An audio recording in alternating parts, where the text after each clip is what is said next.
Hello dear students, welcome to my English class. আজকের এই ভিডিওতে আমি ক্লাস 8-এর লেসন 13-এর অ্যাক্টিভিটি 1 থেকে তোমাদের করাবো। এর আগে আমি এই লেসনের বেঙ্গলি মিনিংটা পড়িয়েছি। তোমরা যদি সেই ভিডিওটি না দেখে থাকো তাহলে এই ভিডিওর ডেসক্রিপশন বক্সে লিঙ্ক দেওয়া রয়েছে, সেই লিঙ্ক থেকে তোমরা ভিডিওটা দেখে নিতে পারবে। তো চলো আজকের এই ভিডিওটা শুরু করা যাক। অ্যাক্টিভিটি 1 কী বলেছে? টিক দ্য কারেক্ট অল্টারনেটিভ, সঠিক বিকল্পটিতে ঠিক চিহ্ন দাও। 1. The narrator was speaking of his experience. The narrator মানে কথক was speaking of his experience, তার অভিজ্ঞতা নিয়ে কথা বলছিলেন। অফ রিসেন্ট টাইমস মানে সাম্প্রতিক সময়ের। অ্যাবাউট 40 ইয়ার্স এগো প্রায় 40 বছর আগের, নাকি 40 ইয়ার্স ইন দ্য ফিউচার ভবিষ্যতে 40 বছর পরের। রাইট অ্যান্সার হলো অ্যাবাউট 40 ইয়ার্স এগো, প্রায় 40 বছর আগের। 2.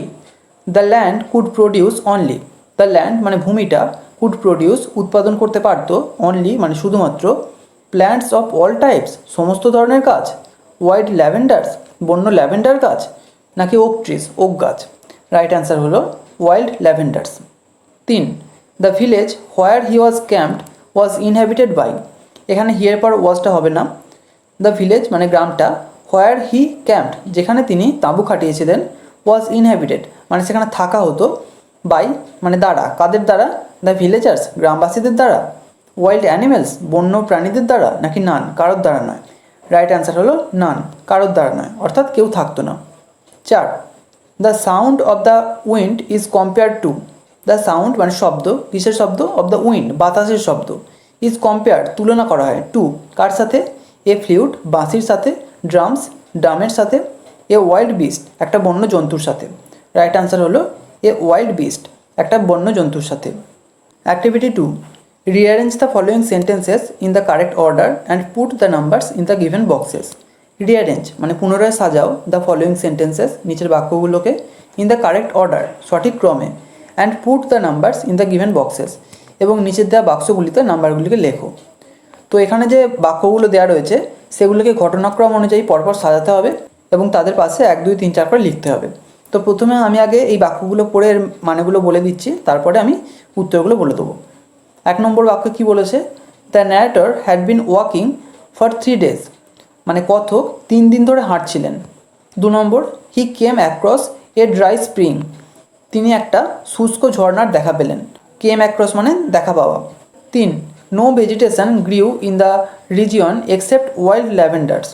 নো ভেজিটেশন মানে কোনো গাছ, গ্রিউ গ্রিউ মানে কি জন্মানো, নো ভেজিটেশন গ্রিউ মানে কোনো গাছই জন্মায়নি, ইন দ্য রিজিয়ন ওই এলাকায়, except wild lavenders wild lavender ছাড়া, এক্সেপ্ট মানে ছাড়া। 4 নম্বর, the narrator's camp was near an abundant village.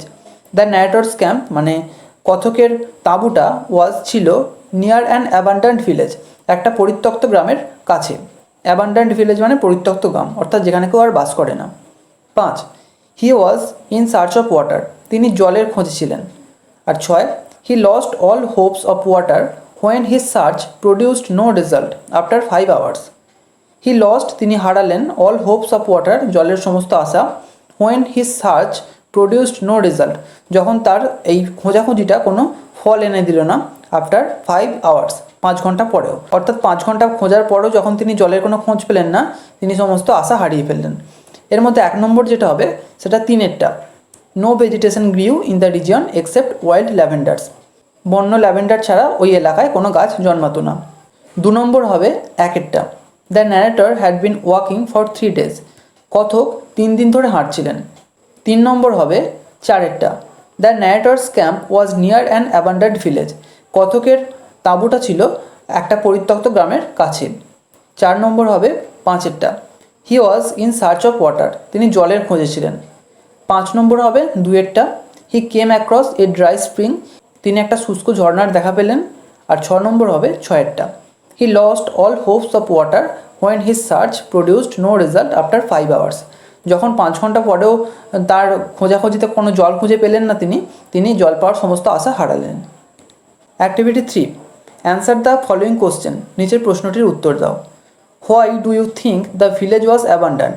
Why মানে কেন, ডু ইউ থিঙ্ক তুমি মনে করো, দ্য ভিলেজ ওয়াজ অ্যাবান্ডান্ট গ্রামটা পরিত্যক্ত ছিল। অ্যান্সার হলো I think the village was abundant because there was no water, though there was a spring or a well, but they too were dry. I think আমার মনে হয় বা আমি মনে করি দ্য ভিলেজ ওয়াজ অ্যাবান্ডান্ট মানে গ্রামটা পরিত্যক্ত ছিল বিকজ কারণ দেয়ার ওয়াজ নো ওয়াটার সেখানে কোনো জল ছিল না। Though there was a spring or a well যদিও সেখানে একটা ঝর্ণা অথবা একটা কুয়ো ছিল but they too were dry কিন্তু তারাও শুষ্ক ছিল। Activity 4 complete the following sentences with information from the text. Complete the following sentences নিচের বাক্যগুলিকে সম্পূর্ণ করো with information from the text পাঠ্য থেকে তথ্য দিয়ে। A in the text I refers to dash.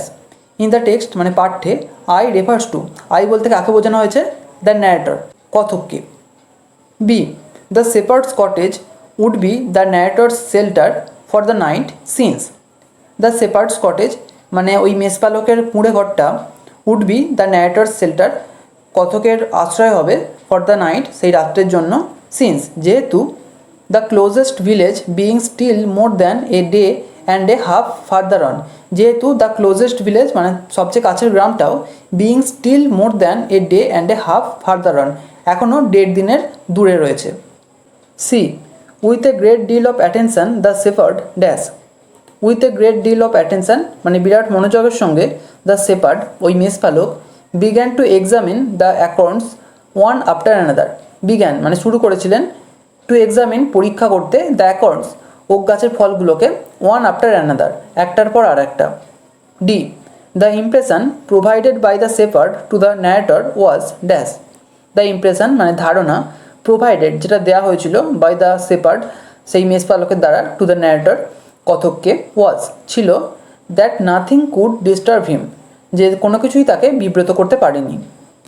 Activity 5 answer the following questions নিচের প্রশ্নগুলির উত্তর দাও। এ give 2 examples of the shepherd's hospitality towards the narrator.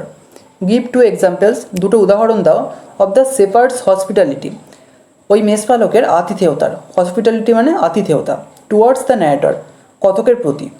Answer হলো 2 examples of the shepherd's hospitality towards the narrator আর 2 examples মানে দুটো উদাহরণ of the shepherd's hospitality ওই মেষপালকের আতিথেয়তার টুয়ার্ডস দ্য ন্যারেটরের প্রতি বা কথকের প্রতি আর মানে হলো 1 number the shepherd gave the thirsty narrator a drink. The shepherd মানে মেষপালক গেভ দ্য থ্রাস্টি ন্যারেটর তৃষ্ণার্ত কথককে দিয়েছিলেন এ ড্রিঙ্ক একটা পানীয়। আর 2 নম্বর he led the narrator to his shepherd's cottage so that he could pass the night there. He led the narrator তিনি কথককে নিয়ে গিয়েছিলেন টু হিজ শেপার্ডস কটেজ তার কুঁড়ে ঘরে সো দ্যাট যাতে করে he could pass the night তিনি রাত্রিটা কাটাতে পারেন দেয়ার সেখানে। B state the profession of the people who inhabited the 4 or 5 remote villages. State মানে বর্ণনা করো দ্য প্রফেশন মানে পেশা অফ দ্য পিপল লোকজনদের হু ইনহ্যাবিটেড যারা বাস করত দ্য 4 or 5 রিমোট ভিলেজেস 4টে অথবা 5টা দূরবর্তী গ্রামে রিমোট মানে দূরবর্তী। অ্যান্সার হলো the people who inhabited the 4 or 5 remote villages were wood cutters who made charcoal. The people মানে লোকেরা হু ইনহ্যাবিটেড যারা বাস করত দ্য 4 and 5 রিমোট ভিলেজেস 4টে অথবা 5টা দূরবর্তী গ্রামে ওয়ার তারা ছিল উড কাটার্স মানে কাঠুরিয়া হু মেড চারকোল যারা কাঠকয়লা তৈরি করত। C I was intrigued why was the narrator intrigued. I was intrigued মানে আমি আগ্রহী হয়ে উঠেছিলাম। Why was the narrator intrigued কেন কথক আগ্রহী হয়েছিলেন। অ্যান্সার হলো the narrator was intrigued because he was attracted by the strange activities of the shepherd. The narrator was intrigued কথক আগ্রহী হয়েছিলেন বিকজ কারণ হি ওয়াজ অ্যাট্রাক্টেড তিনি আকর্ষিত হয়েছিলেন by the strange activities of the shepherd ওই মেষপালকের অদ্ভুত কাজকর্মের দ্বারা। স্ট্রেঞ্জ অ্যাক্টিভিটি মানে অদ্ভুত কাজকর্ম। Activity 6 write T for true and F for false statements in the given boxes. Write T for true and F for false statements সত্য বিবৃতির জন্য টি লেখো এবং মিথ্যে বিবৃতির জন্য এফ লেখো ইন দ্য গিভেন বক্সেস নিচের দেওয়া বাক্সগুলিতে। Give supporting statements for each of your answer. Give supporting statement মানে সাপোর্টিং স্টেটমেন্ট দাও for each of your answer তোমার প্রত্যেকটি উত্তরের সপক্ষে। A the next morning the shepherd left his house all by himself. The next morning মানে পরের দিন সকালে the shepherd left his house মেষপালক তার বাড়ি ছাড়লেন অল বাই হিমসেলফ মানে একাই। এটা ভুল সেই কারণে এটা হলো ফলস। সাপোর্টিং স্টেটমেন্ট হবে he invited me to come along with him. He invited me মানে তিনি আমাকে আমন্ত্রণ জানিয়েছিলেন to come along with him, তার সাথে আসতে। B 20,000 trees had sprouted from among the trees planted by the shepherd.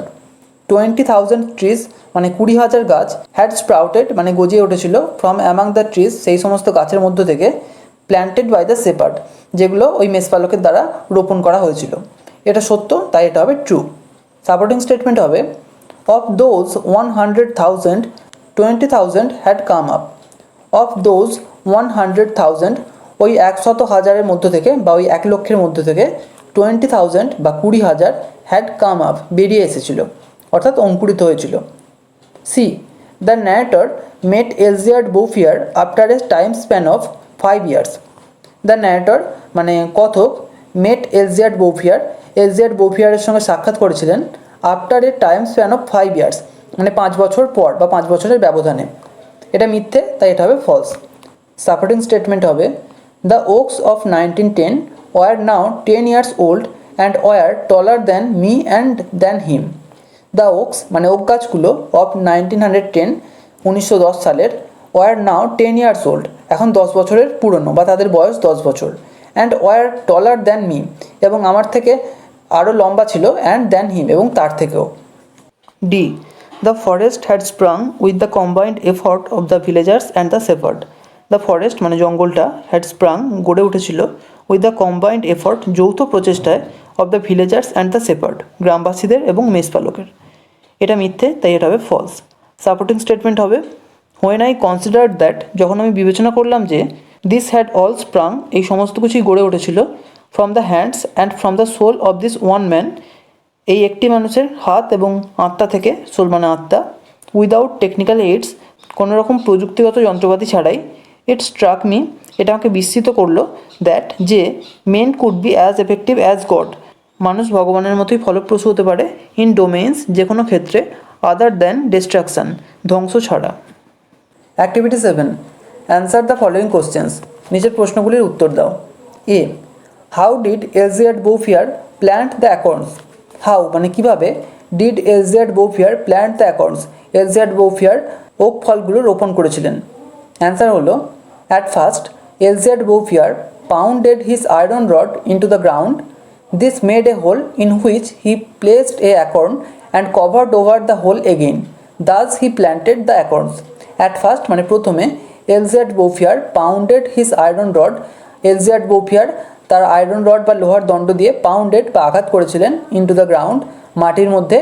This made a whole এটা একটা গর্ত তৈরি করেছিল, ইন হুইচ যেটার মধ্যে, হি প্লেসড এ অ্যাকর্ন তিনি একটা ওক ফল রেখেছিলেন, and covered over the hole again এবং তারপর গর্তটা আবার ঢেকে দিয়েছিলেন।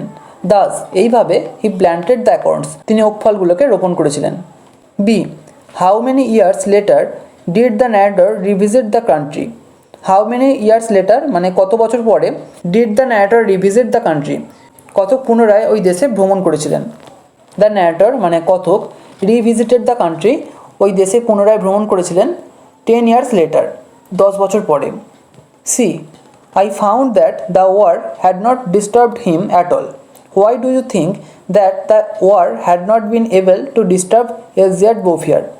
আই ফাউন্ড দ্যাট আমি দেখলাম যে, দ্য ওয়ার মানে যুদ্ধ, had not disturbed him at all যুদ্ধ তাকে মোটেই বিব্রত করেনি।